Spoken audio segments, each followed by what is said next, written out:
ఇంద్రకీలాద్రిపై పవిత్ర కార్తీక మాసంలో కోటి దీపోత్సవం జరగనుంది. నవంబర్ 5 సాయంత్రం 5 గంటల నుంచి కోటి దీపోత్సవ కార్యక్రమం జరుగుతుంది. ఇంద్రకీలాద్రి అంతటా శివాలయంలో ఆలయ పరిసరాలన్నీ కార్తీక దీపాలతో కనువిందు చేస్తాయి. చూసిన వారి పాపాలు తొలగి పవిత్రులను చేస్తాయి. భక్తులందరూ ఈ కార్యక్రమంలో పాల్గొనవచ్చును.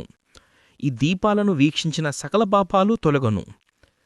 నవంబర్ 5న పవిత్రమైన కార్తీక పౌర్ణమి సందర్భంగా ముందుగా ఉదయం 5:40 గిరి ప్రదక్షిణ కార్యక్రమం ఉంటుంది. సాయంత్రం 5 గంటల నుంచి కోటి దీపోత్సవాలు.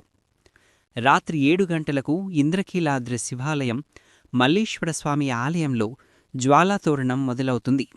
భక్తులందరూ ఈ కార్యక్రమంలో పాల్గొంటారు. ఈ పవిత్ర జ్వాలల మంటల కింద నుంచి స్వామి అమ్మవారి మూర్తులను తీసుకుని వెళ్తారు. అనంతరం భక్తులకు ఈ పవిత్ర తోరణాల కింద నుంచి వెళ్తారు. ఒక్కసారి దాటితే నరకం వెళ్లే అవకాశం ఉండదు. వారికి నరకమాదలు ఉండవు. భక్తులందరూ నవంబర్ 5 సాయంత్రం నుంచి ఈ పవిత్ర 3 కార్యక్రమాల్లో పాల్గొనగలరు. కోటి దీపోత్సవం, జ్వాలాతోరణం, గిరి ప్రదక్షిణ. ఓం నమః శివాయ. జై కనకదుర్గ. కనకదుర్గ టెంపుల్, విజయవాడ. ఇంద్రకీలాద్రి కోటి దీపోత్సవం. తాజా వార్తల సమాచారం కోసం సబ్స్క్రైబ్ చేయండి. ఈరోజు వీడియో నచ్చినట్లయితే బెల్ షేర్ చేయండి, కామెంట్ చేయండి, లైక్ చేయండి. ఇలా చేయడం ద్వారా మీకు మన వైఎస్కే న్యూస్ ఛానల్ అప్డేట్స్ క్షణంలో ముందుంటాయి. సో మన ఛానల్ ఫాలో అవ్వండి.